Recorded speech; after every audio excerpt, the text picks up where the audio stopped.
nom du Père et du Fils et du Saint-Esprit. Amen. Grande joie d'être là avec toi en ce samedi 8 juin. Et aujourd'hui, nous célébrons le cœur immaculé de Marie. Cette fête très importante, ce cœur immaculé de Marie qui est capable d'accueillir tous les pécheurs et dans son cœur immaculé, de transformer toutes ces personnes en saints. Le cœur immaculé de Marie, c'est une puissance de grâce et de conversion et de transformation intérieure pour chacun de nous. Que le cœur sacré, le cœur immaculé de Marie, soit aussi notre refuge pour chacun de nous, comme elle a dit à Fatima, au petit berger. La première lecture d'aujourd'hui, 2 Timothée, chapitre 4, à partir du verset 1. Je t'adjure devant Dieu et devant le Christ Jésus, qui doit juger les vivants et les morts, au nom de son apparition et de son règne. Proclame la parole, insiste à temps et à contre-temps, réfute, menace, exhorte, avec une patience inlassable et les soucis d'instruire. Car un temps viendra où les hommes ne supporteront plus la saine doctrine, mais au contraire, au gré de leur passion, et l'oreille les démangeant, ils se donneront des maîtres en quantité et détourneront l'oreille de la vérité pour se tourner vers les fables. Pour toi, sois prudent en tout, supporte l'épreuve, fais œuvre de prédicateur de l'Évangile, acquitte-toi à la perfection de ton ministère. Quant à moi, je suis déjà répandu en libation et le moment de mon départ est venu. J'ai combattu jusqu'au bout le bon combat. J'ai achevé ma course, j'ai gardé la foi. Et maintenant, voici qu'est préparée pour moi la couronne de justice, qu'en retour le Seigneur me donnera en ce jour-là. Lui, le juste juge, et non seulement à moi, mais à tous ceux qui auront attendu avec amour son apparition. Ça veut dire le retour de Jésus. L'apparition, ça concerne le retour de Jésus dans la gloire, qui auront attendu avec amour. La Vierge Marie, le cœur immaculé de Marie, elle veut nous aider, à chacun de nous, à garder l'oreille ferme dans cette attention, dans la vérité. Ne pas se laisser corrompre. Et ici, Saint Paul, il dit qu'on doit veiller, parce que viendront des temps, et c'est aujourd'hui déjà, où il viendront des gens pour nous détourner de la vérité. Ils vont se détourner l'oreille de la vérité pour se tourner vers les fables. Alors, la Vierge Marie veut nous aider le cœur immaculé de Marie veut nous aider à vivre dans la vérité, la sainte doctrine. On doit toujours garder la Vierge Marie, toujours dans notre prière, dans notre foi, comme notre compagnie, toujours. Après, il va dire aussi, Paul va dire, j'ai combattu le bon combat, j'ai achevé ma course, j'ai gardé la foi. Le cœur immaculé de Marie veut vraiment nous aider à combattre le bon combat, à achever notre course et à garder la foi. Et si cette parole de Paul, elle nous montre les grâces précieuses du cœur immaculé de Marie dans notre foi. Nous sommes catholiques. La Vierge Marie fait partie de notre foi catholique. Quand nous disons les credos, la Vierge Marie est là. Elle n'est pas Dieu, mais elle nous aide à vivre ce que Jésus nous a demandé. Et la Vierge Marie, quand tout ce que l'on parle de l'Église, on peut parler de la Vierge Marie. Et la Vierge Marie, elle veut vraiment aider ses enfants à vivre aussi dans cette évangélisation. Marie, elle est l'étoile de la nouvelle évangélisation. Et Paul va dire, proclame la parole, insiste à temps et à contre-temps, réfute, menace, exhorte avec une patience inlassable et le souci d'instruire. La Vierge Marie, elle a été institutrice de Jésus. Elle a été celle qui a enseigné Jésus. Et la Vierge Marie aussi, elle veut aussi nous aider à former notre foi catholique, dans notre doctrine catholique, mais aussi à proclamer, à évangéliser, à vivre vraiment dans cette saine doctrine, dans cette vérité, mais en même temps à garder, à combattre le bon combat jusqu'au bout, à garder la foi et attendre avec amour l'apparition de Jésus-Christ. Ça veut dire qu'elle garde l'âme de la personne fidèle jusqu'au bout. Aimons la Vierge Marie, recevons la Vierge Marie, honorons la Vierge Marie et aussi témoignons de la Vierge Marie, de ses grâces dans notre vie. D'accord? Et maintenant, le psaume d'aujourd'hui, c'est le psaume 71, à partir du verset 8. 71, à partir du verset 8. Ma bouche est remplie de ta louange, tous les jours de ta splendeur. Ne me rejette pas au temps de ma vieillesse, quand décline ma vigueur, ne m'abandonne pas. Et moi, sans relâche, espérant, j'ajouterai à ta louange. Ma bouche racontera ta justice, tous les jours ton salut. Je viendrai dans la puissance du Seigneur pour rappeler ta justice, la seule.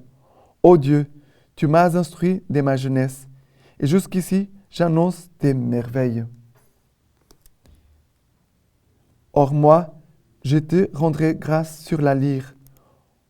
En ta vérité, mon Dieu, je jouerai pour toi sur la harpe, Saint d'Israël. Mais il dit, ma bouche est remplie de ta louange tous les jours de ta splendeur. Ne me rejette pas au temps de ma vieillesse. Quand je décline ma vigueur, ne m'abandonne pas. Alors, même si je décline ma vigueur, et c'est vrai que nous tous, on chemine vers notre vieillesse, mais notre vigueur, au contraire, doit augmenter de jour en jour. Une âme qui aime la Vierge Marie, une âme mariale, une âme où la Vierge Marie est présente et agissante, la vigueur augmente de jour en jour. Car la Vierge Marie, elle a ces grâces de dynamisme. Marie qui court pour aller rencontrer sa cousine Élisabeth. Marie qui a cet empressement que le royaume de Dieu vienne.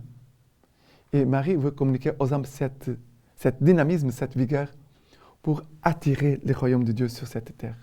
Pour que le royaume de Dieu s'installe sur cette terre. D'accord? Et l'évangile d'aujourd'hui, c'est Luc chapitre 2, à partir du verset 41. Ses parents se rendaient chaque année à Jérusalem pour la fête de la Pâque. Et lorsqu'il eut 12 ans, ils y montèrent comme c'était la coutume pour la fête. Une fois les jours écoulés, alors qu'ils sont retournés, l'enfant Jésus resta à Jérusalem à l'insu de ses parents. Les croyants dans la caravane et firent une journée de chemin. Puis ils se mirent à rechercher parmi leurs parents et connaissances. Ne l'ayant pas trouvé, ils revirent toujours à sa recherche à Jérusalem.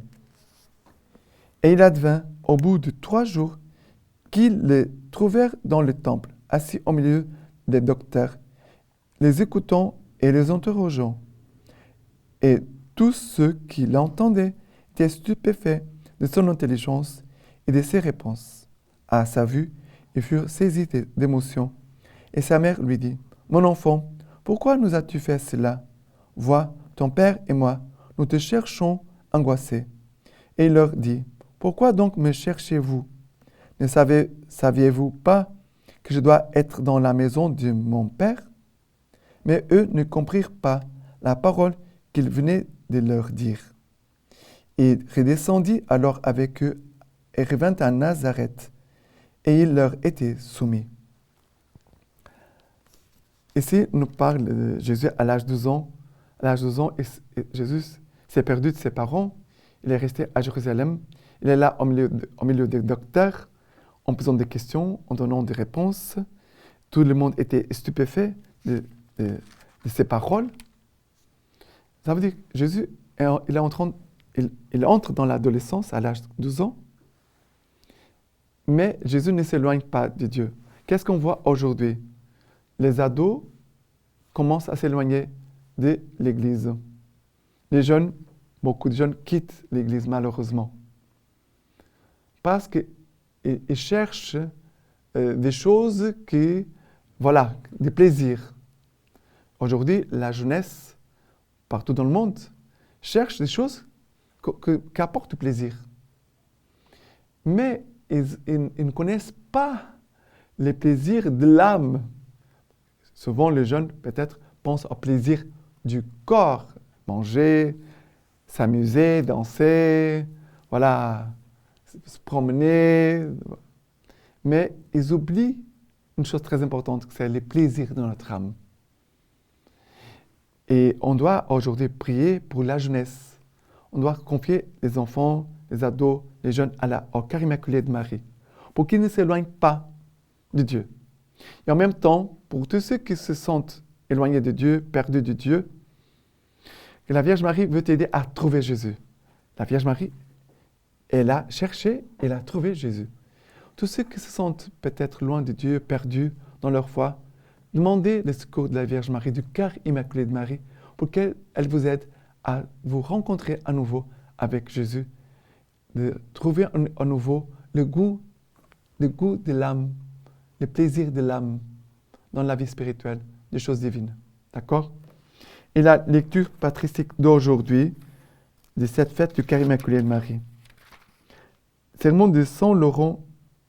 Lorsque Marie confrontait en elle tout ce qu'elle avait appris pour l'avoir lu, l'avoir entendu ou l'avoir vu, comme elle grandissait dans la foi, combien elle progressait en mérite, combien elle était éclairée par la sagesse, combien elle s'enflammait de plus en plus du feu de l'amour. En revivant la révélation des mystères célestes qui lui avait été proposée, elle était comblée de joie, merveilleusement fécondée par l'Esprit, et elle s'est lancée vers Dieu, tout en demeurant dans l'humilité. De tels progrès dans la grâce divine élèvent jusqu'au sommet. De tels progrès dans la grâce divine élèvent jusqu'au sommet et transfigurent de gloire en gloire. Maintenant, je vous laisse la bénédiction par les mains toutes pures de la Vierge Marie. Dieu Tout-Puissant vous bénisse et vous garde, le Père, le Fils et le Saint-Esprit. Amen.